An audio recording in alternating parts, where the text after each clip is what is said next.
서주세요. 네. 네. 네. 대구 뭔 일이야? 시장님께로 딱 한 가지 목표를 위해서 왔습니다. 꼭 그런 건 아니고.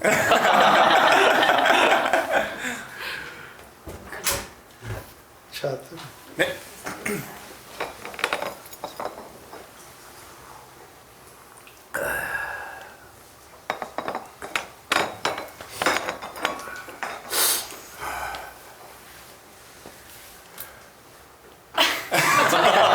한숨 좀 돌리시고 좀. 할 말이 있으면 무엇이라도 해봐요. 무엇이라도. 무엇이라도. 네, 그래도 저희 간단하게 소개는 조금 드리고 그래. 하는 게 나을 것 같은데요. 저희는 지금 이번 정부 들어서 청년보좌역이랑 2030 자문단이라는 제도가 운영이 되고 있습니다. 자, 9개 부처에서 시범으로 운영이 되고 있는데요. 저는 행정안전부 장관실에서 근무하고 있는 박진감 청년보좌역이고요. 여기 앞에는 보건복지부에서 오신 손윤희 청년보좌역이십니다. 목주부. 네. 그리고 여기 계신 다른 청년분들께서는 그 청년보좌역과 함께한 2030 자문단이라고 이제 청년 정책에 대해서 자문해 주시는 20명의 위원분들이 계십니다.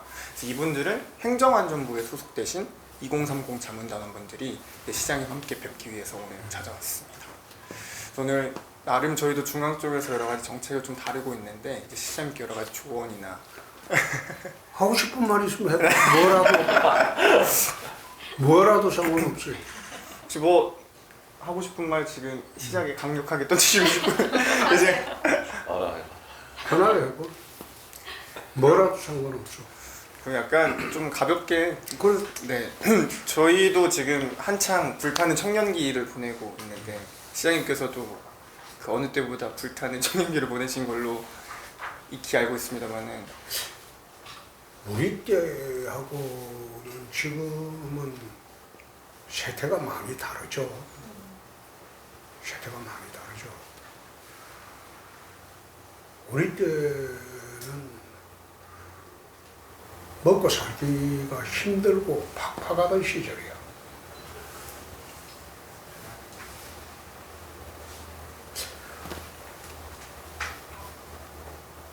내가 대학 다니던 시절은 사실 머리 깎을 돈이 없어가지고 이발비가 없어가지고 봄 되면 개학 전에 이발소 가서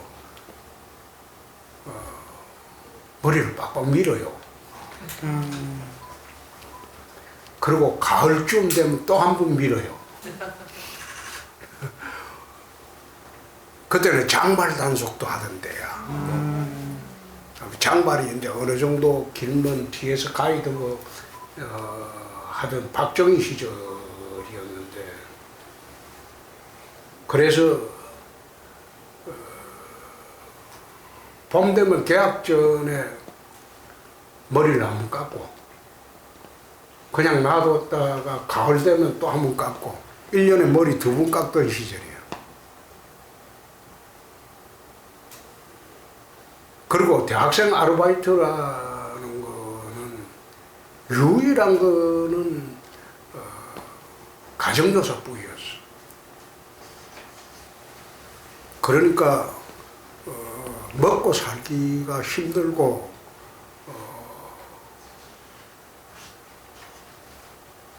부모님들한테 기대지 않고 학교 다니려면 일주일 내내 저녁에는 가정교사하러 다니던 그런 시절이었고, 지금은 다르죠. 지금은 그때는 공부밖에 할 일이 없었으니까 그거라도 잘해야지 판사, 검사, 교사, 뭐 안 그러면 재벌 기업, 그런 시절이야. 그런 시절이고, 우리가 대학 졸업할 당시에는 대기업에 한두 군데만 합격하는 게 아니고 7, 8군데 합격해요. 그 당시에는 막 대한민국이 팽창하던 시기야. 팽창하던 시기니까 취직이라는 걸 걱정할 필요가 없던 시절이에요. 한 7, 8점 돼가지고 자기가 이제 마음 드는 데 가던 시절이에요. 근데 지금은 대한민국이라는 게 이제 팽창을 멈춘 시점이에요. 선진국에 들어가면 들어갈수록 이게 경제 성장이 훨씬 둔화가 돼요. 우리가 대학 다니던 시절에, 젊은 시절은 1년에 10% 이상씩 막 성장하던 시절이에요. 근데 지금은 1, 2%밖에 성장 안 하거든. 그 당시에는 1% 성장을 하면 새로운 자리가 30만 개가 막 생기던 시절이에요. 지금은 1% 성장하면 7, 8만 개 일자리도 안 생겨요. 그거는 기계화 시대가 됐고 전자화 시대가 됐고 인공지능 시대가 됐고 이래갖고 인력이 많이 필요하지 않아요. 그러니까 성장률이 1%가 된다고 하고 2%가 된다고 하더라도 일자리가 7, 8만 개 이상이 새롭게 생기잖아요. 그런데 지금 대한민국에서 1년에 졸업하는 대학생들이 100만 명이 넘어요. 그걸 어떻게 수용하겠어요? 수용 자체가 안 되지. 그러니까 청년 정책이 어떻고 청년 정책을 어떻게 수립하느냐, 그게 이제 어느 정권마다 고민이지. 근데 옛날하고 달리 시대가 좋아진 거는, 옛날에 우리가 대학 다니는 청년 시절에는 대한민국에서 1등을 해본들 세계 100등이 안 돼. 세계 100등이 안 된다고. 근데 지금은 대한민국의 1등이 세계 1등이 되는 시대가 돼버렸어요. 시대가 확 달라졌어. 그래서 대한민국에서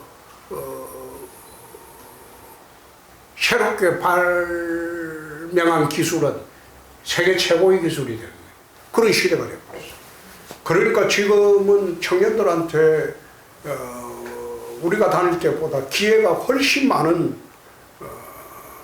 세상이 됐고, 또 도약할 수 있는 세상이 됐지. BTS 같은 경우 한번 보라고. 그 원래 뜨기는 한국에서 뜬 거 아닙니다. 미국에서 뜬 거예요. 미국에서 떠서 한국으로 전이가 된 거지.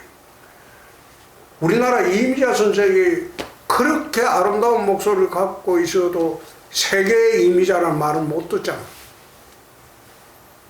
시대가 많이 달라졌어요. 그러니까 청년들한테 옛날처럼 고정적인 인식으로 어느 취업 자리를 간다, 무슨 자리를 간다, 그게 중요한 게 아니고 자기가 하고 싶은 것을 집착을 하고 자기가 하고 싶은 분야를 집중적으로 파고들면 세계 1등이 될 수 있는 그런 시대가 되어버렸다 이 말이에요. 그러니까 오히려 기회가 다양하게 열려 있고 할 일이 훨씬 많은 시대가 됐지. 우리가 다니는 시대는 궁핍의 시대고 여러분들이 다니는 시대는 풍요의 시대예요. 그래서 청년정책이라는 것도 그래요. 역대 정권마다 청년들 동원해갖고 청년정책 운영하고 있지만은 난 그렇게 해서 청년정책이 나오냐. 청년들을 자유스럽게 해줘야 돼. 기존의 기성세대가 가진 그런 사고의 틀 속에서 청년을 묶어 놓으려고 하면 안 돼. 자유스럽게 생각하고 자유스럽게 살고 거기에 무슨 제약을 강하고 할 필요도 없어요. 지 인생 지가 책임지는 시대가 됐으니까. 옛날에는 자기 인생을 부모가 책임지는 시대가 됐는데 자기 인생 자기가 책임지는 시대야. 그러니까 여러분들은 우리가 청년시대 보낼 때보다 훨씬 기회도 많고 자유스럽고 좋은 세상이 됐지. 여러분 혼자 골방에 컴퓨터 앞에 앉아가지고 토닥거리고 그렇게 살면 폐쇄공포증에 걸려. 청년들 시대에 요즘 청년 정책이라는 거는 기성세대가 해줄 수 있는 거는 자기들의 틀 속에 가두지 마라. 자기 책임으로 자기 인생 사는 사람들인데 그건 뭐하려고 기존의 틀 속에 가둬가지고 기존의 가치관으로 청년들을 재단하려나.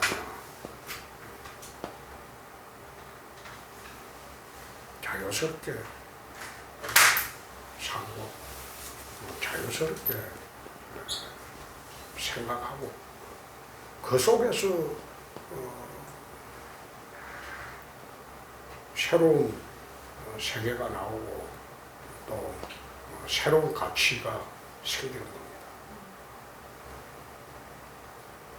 일단 뭐라도 해봐야겠네요. 각자가 하고 싶은 거 그쵸. 하는 세상이에요. 각자가 하고 싶은 거 하는 세상이에요. 눈치 보지 마시고 각자 하고 싶은 말씀 좀 하시죠. 근데 이렇게 자유스럽게 살려면 자유스러운 생각을 가질 수 있어야 하잖아요. 그러면 사실 지금의 어떤 교육 방식이나 교육 제도 자체가 자유스러운 생각을 못 가지게 하는 그런 방식이지 않나요? 제도에 얽매이지 마라. 제도가 그렇게 하든 말든 다 같이 나와. 그 제도를 갖다가 그걸 뭐 100여 년 된 교육 제도를 새로 바꾼다? 그거는 청년들이 할 일이 아니야. 제도가 어떻게 되든 말건 자기 주관대로 사는 세상이야. 교육 제도가 잘못됐다 그렇게 생각하지 마요. 그 제도 속에서 새로운 세상이 또 나오는 거야.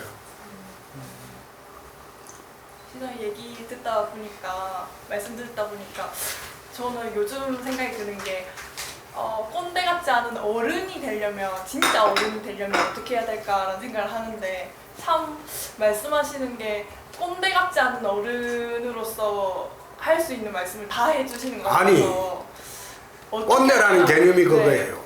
내가 가진 가치관을 내 후배나 내 자식들이나 거기에 강요를 하지 말아봐요. 나는 내 아들이 둘이가 있는데 내 아들 둘이가 어릴 때부터 말 배울 때부터 지금까지 친구로 지냅니다. 내 아들들이 고민이 있으면 엄마하고 상담 안 해요. 아버지하고 해요. 친구처럼 지내요. 자기들 고민이 있으면. 그리고 요즘도 하루에 한 번씩 둘 다 결혼했어요. 우리는 결혼할 때 자기들끼리 나가서 데리고 갔어. 자기가 꼭 이 사람하고 결혼해야 되겠다고 할 때 우리는 집안에서 반대한 일이 없어요. 오. 상대방 집안 안 봅니다. 본인이 같이 살아야 할 사람인데 그건 뭐 하려고 부모가 그걸 관여를 합니까? 자기가 데려와서 이 여자하고 같이 살겠다고 그럴 때 흔쾌히 네가 판단했으면 존중한다. 심지어 강남에 가면 그 뚜쟁이들이 있어. 그치? 응? 뚜쟁이들이 있는데 우리 둘째는 어느 재벌가 손녀하고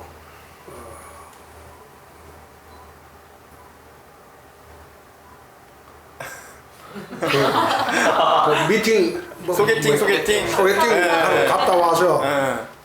그날 밤에 와서 하는 말이 저런 여자 데리고 살면 나는 평생 공주 모시고 살아야 된다. 현명하시. 내가 그런 짓은 못한다. 자기가 잘나쁘더라고. 안 아까우셨어요? 자기가 잘나쁘. 아까우셨을 것 같은데. 그래서 우린 사돈집이 아주 평범한. 그래서 결국 자기 책임의 원칙이야. 자기가 결정하고 자기가 판단하고 결정한 사안에 대해서 부모한테 책임 돌리면 안 돼요. 부모한테 원망하면 안 되고. 응? 나는 왜 좋은 집안에 태어나지 못했을까 그런 생각하고 살아도 안 돼. 나는 단 한 번도 평생 살면서 우리 집에 부모님은 우리 아버님은 무학입니다. 어머님은 문맹입니다. 그걸 몰라요. 한 번도 나는 우리 부모 원망해 본 일이 없어요. 그리고 내가 대학 때도 고학을 해서 다녔고 나는 부모로부터 받은 재산은 제로입니다. 우리는 돈 자체가 없었습니다. 집을 가져보지 못했으니까. 그냥 옛날에는 전셋집이 별로 없었어요. 옛날에는 그게 우리가 대학 다닐 당시에는 달셋집이지. 달셋집이고 전셋집이 아니고 달세를 1년에 성급으로 줘야 돼요. 12달치를 한 번에 줘야 돼요. 그런 시대였어. 전세라는 게 없던 시대지. 여러분들이 살면서 힘든다고 부모 원망하면 안 돼요.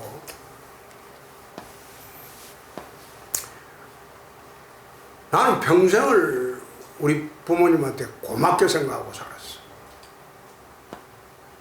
단 한 번도 원망해 본 일 없어.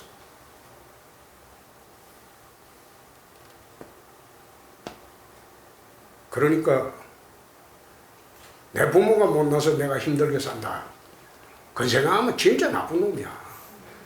그 낙동강에가 빠져 죽어야 돼. 천인공노할. 선생님, 아까 회장님께서 그 제도에 얽매이지 말아라고 말씀해 주셨는데 저는 또 한편으로는 또 제도가 어느 정도 긍정적인 좀 측면을 한다고 생각을 하거든요.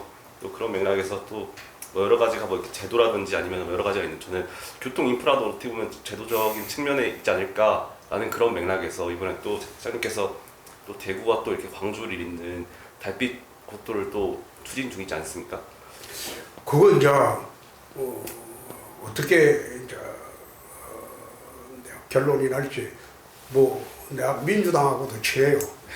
오늘 이야기도 듣고 가셨. 아니 나는 그렇게 있으면서 민주당하고 우리 싸우기는 싸워도 낮에 싸우고 밤에 술 마시면서. 만나서 풀고 이래야지. 옛날에는 그랬거든. 옛날에는 우리가 그 원내대표하고 당대표하고 이럴 때 민주당하고 낮에는 국회에서 치열하게 싸우더라도 저녁 때는 또 만나가지고 그 여의도 그 앞에 포장마차 가가지고 밤늦게 소주 마시면서 서로 풀고.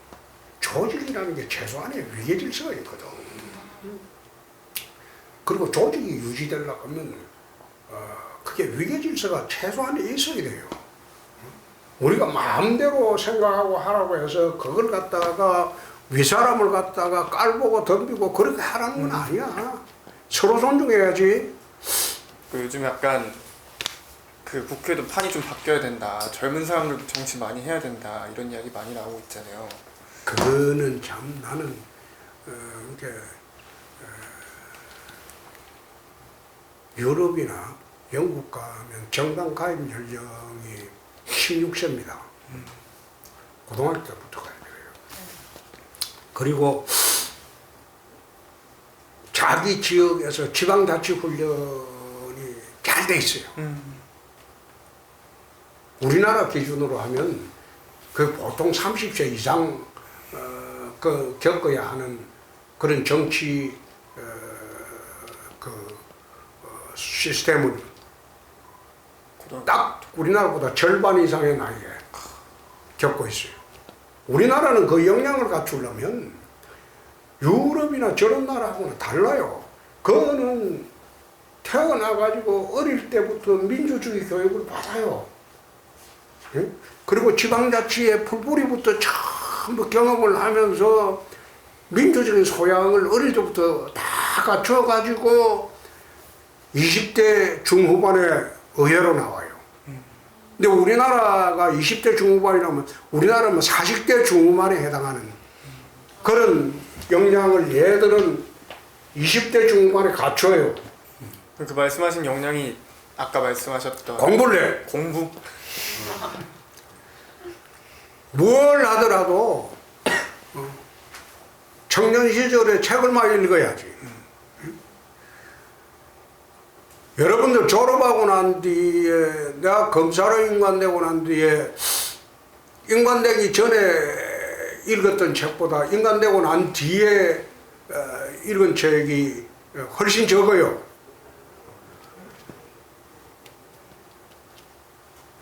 사회에 들어 나와가지고 사회활동을 시작하고 나면 책 볼 시간이 줄어들어요. 없어요. 그나마 검사 시절에는 수사위에는 할 일이 없으니까 한 달에 한 권씩이라도 책이라도 읽었지. 근데 검사 이후에 정치하고 난 뒤에는 워낙 잡일이 많으니까 책 읽은 시간이 없어요. 근데 기본 자질이나 소양은 책에서 나와요. 내가 가끔 대학 특강 가서 하는 이야기가 너희들이 지금 힘들고 고통스럽겠지만 대학 졸업하면 너희들은 책 볼 시간이 없어진다.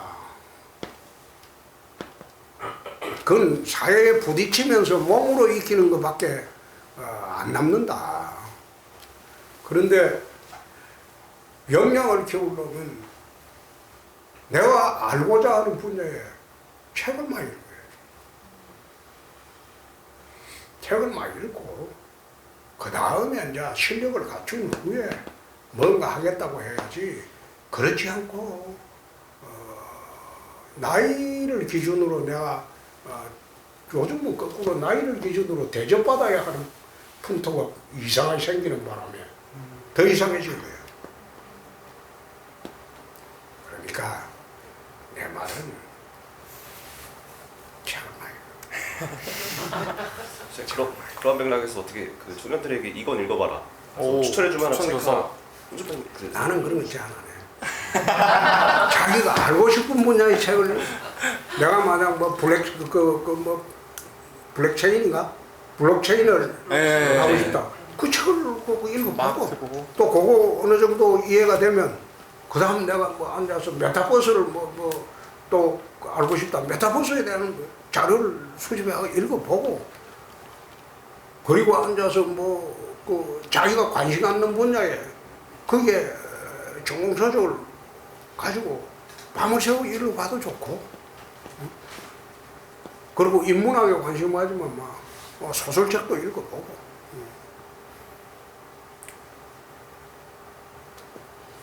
나는 여태 읽어본 책 중에서 제일 재미있게 읽어본 거는 이병주 선생의 지리산이라는 책이 있습니다. 이병주 선생의 지리산이라는 책이 있는데 그게 한국 현대사를 이해하는 데는 굉장히 도움이 되는 책이에요. 그게 5권으로 되어 있는데 그건 한국 현대사를 이해하는 데는 소설책인데도 굉장히 도움이 되는 책이에요. 한국에 어떻게 좌익, 우익이 갈라졌는가. 한국의 현대사를 이해하는 데는 그 책만큼 좋은 책이 없어요. 하여튼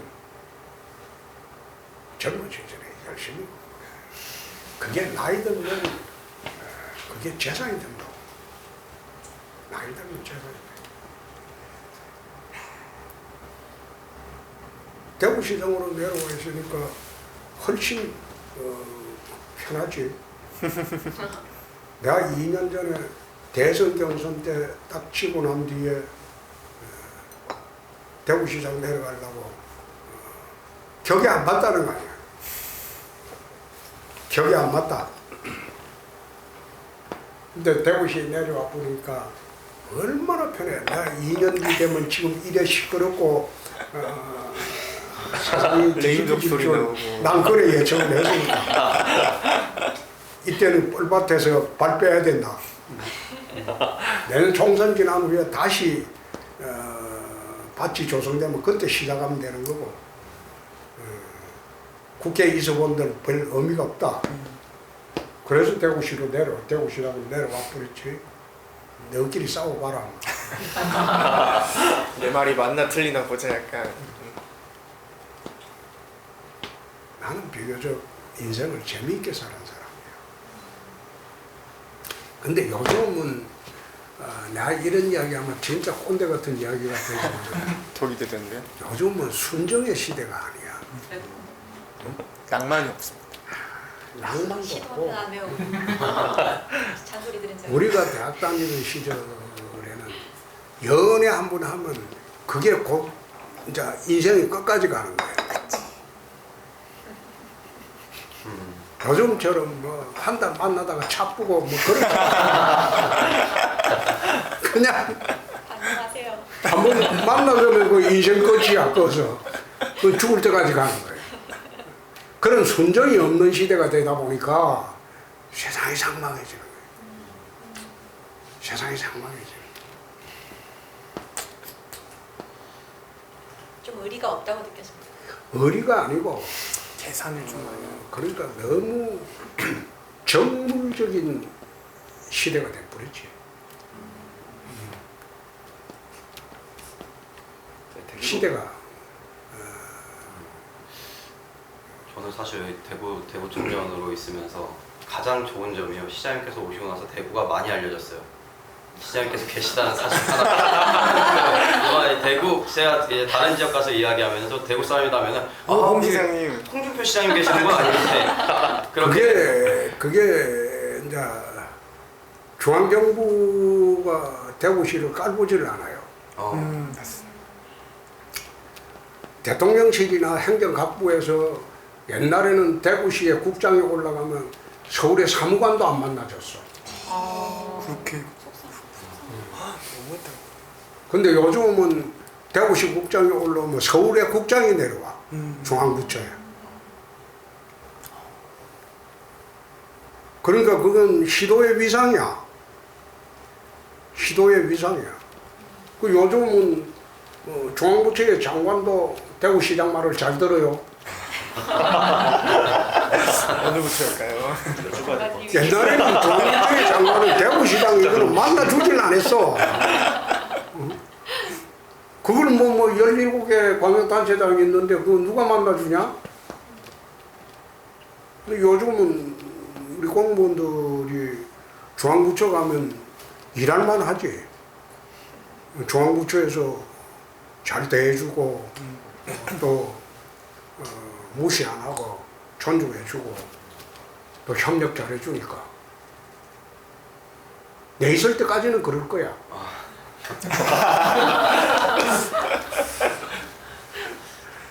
대구가 이게 원래 섬유도시였거든. 대구가 섬유로 대한민국 경공업 시대의 섬유로 대구가 이게 이제 대도시가 된 거야. 대구 주변의 사람들이 이제 섬유 공장이 이제 대구가 대한민국의 섬유 시대에서는 대구가 중심이었어. 근데 30년 전부터 섬유가 쇠퇴하기 시작하는데 대구의 산업 구조를 못 바꿨어. 거기에 의존하다가 지금 이제 GRDP가 전국의 꼴찌가 됐고 있네. 그래서 작년부터 대구 전체 산업구조를 다 바꿉니다. 거기 5대 신산업, 거기다가 이제 UAM, 도심 항공 교통까지 전부 합쳐서 신산업 구조로 다 바꿔 나가고 있는 과정이니까 저게 이제 어느 정도 앞으로 한 2년 반 되면 어느 정도 정착이 될 거예요. 정착이 되면 대구 산업 구조가 이제 다 바뀌면서 첨단 산업 구조로 바뀌면서 대구에 있는 그 학생들이 굳이 서울 갈 필요가 없는 그런 시대가 돼버리는 거지. 대구에서 대학 졸업하고 80%가 서울로 가요.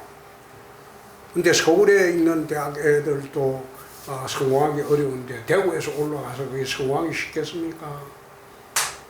그러니까 산업 구조를 재편을 하면서 신산업이 발달을 하게 되면 아주 그 청년들이 고품질 일자리가 생기는 거지. 그걸 지금 이제 기초를 만들고 있는 거예요. 아마 2년 반 쭉 하면 기초가 거의 닦여질 거예요. 그래 되면 대구에 있는 애들이 서울로 올라가지도 않아도 되는 그런 시대가 올 겁니다. 근데 딴 데는 내가 모르겠고 우선은 됐구만. 내가 맡은 분야는 그렇게 하는 게 옳지 않느냐. 그 안에 대구로 이사를 좀 오히려 서울에서 대구로 오는 일이 많아요. 그게 이제 공항이거든. 공항이 저게 이제 유럽, 미주까지 갈 수 있는 공항을 이제 하나 만들어내면 거기에 공항 주변에 첨단 산업단지가 생깁니다. 첨단 산업단지가 공항 주변에 수천만 평이 생기는 거죠. 그래 되면 대구 경북에 거대 경제권이 하나 생기는 거예요. 근데 거기에 이제 의료시설, 문화시설, 그리고 교육시설까지 합치게 되면 후방에도 거대 경제권이 하나 생기는 거죠. 그래서 공항 건설에 집중하는 거예요. 공항까지 하시려면 한 번 더 하셔야 돼요. 공항까지 하시려면 한 번 더 시작 하셔야 될 것 같아요. 아이고, 이제는 나이가 있어. 더 큰 거를 그래도 시장님께서 좀 더 해주셔야 그 공항이 빨리 되는데 2년 반만 하면 따로 착공하면 일찍 완공이 될 수 있도록 시스템을 딱 갖춰놓고 나가버리면 누가 들어와도 상관이 없어요. 그 시스템을 다 갖춰놓고 그래 하면 그 다음부터는 실질적으로 결정할 일이 없고 집행만 하면 되는 시대가 되는 거죠. 시장님 좀 계실 때 집행도 빨리 의성군에서 왔습니다. 의성군에서. 제가 의성에서 와서 좀 도움을 좀 덕 좀 받으려고 어성하고 군위하고 그 다음에 안동 남부하고 그쪽은 앞으로 10년 보고 첨단 산업단지를 만들려고 해요. 만들게 되면 서울 갈 필요가 없지. 거기에 공항도시가 생길 거예요. 지난번에 어성군수가 한번 예를 매길래 아니, 제가 먹인 거 아니랐어요. 군위 어성 지역에 1000만 평 이상 첨단 산업단지를 만들 겁니다. 그러면 그 단지에 삼성타운에 그 사이 한 200만 평, 300만 평을 아예 기업에 단지 조성을 안 하고 줘버리는 거야. 원형지를. 기업이 내려와서 저가 단지 조성하고 저가 거기에 이제 공장 짓고 시설 다 짓고 하도록. 기존에는 그게 단지를 다 조성을 해가지고 이래 기업한테 주면 기업이 거의 비싼 가격에 사거든. 그래 하면 기업들이 싫어한다고. 그러지 말고 이만큼 200만 평 줄게. 원행지 거래를 해버리고 너가 와서 건설하고 거기 공장 짓고 해라. 네, 아직은 대한민국에서는 한 번도 그래 본 일이 없어요. 근데 그런 형식으로 단지 개발해버려요.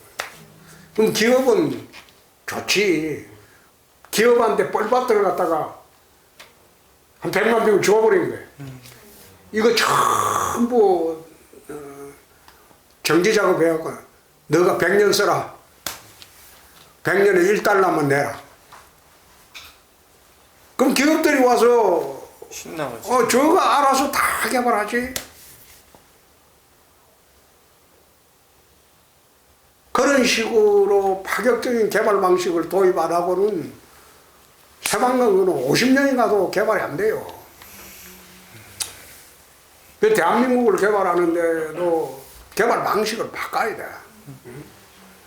개발 방식을 지금 뭐 LH 통해 가지고 그 대지 다지고 그거 다 해가지고 저끼리 이익 난가먹고 다 난가먹고 기업들 들어오라 그러니까 비싼 가격에 왜 들어가냐? 그래서는 안 되지. 기업이라는 게 뭡니까? 돈 보고 움직이는 집단입니다. 이익이 남지 않는데 기업이 어떻게 와요? 밖에 나가면 왜 홍준표가 왔는데 대기업 유치가 안 되노? 대기업이 내보고 와요? 그거 아니에요. 너가 여기 와서 충분히 투자 가치가 있고 미래 가치가 있고 돈이 폭발적으로 벌린다고 판단이 될 때 내려오는 거야. 근데 그런 여건을 만들어주면 돼요. 그런 여건 만드셔서 이제 삼성 내려오겠네요. 삼성이 우선 대구에 떠난 지가 한 30년 됐죠. 떠난 지가 30년 됐는데 이번에 이제 공항건설에 건설 부분도 들어오고 금융, 삼성전자도 내려옵니다. 내려와서 이제 삼성그룹 차원에서 공항건설에 같이 해주기로 약속을 했기 때문에 우리가 참 편해진 거지. 삼성에 이제 이재용한테 한 1년 반을 좀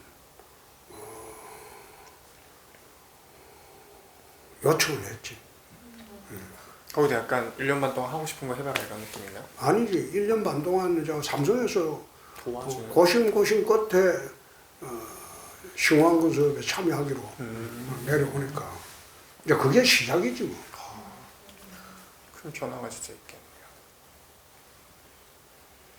있겠네요. 이제 여러분들은 막 잘하세요. 자, 그만하고. 네, 알겠습니다.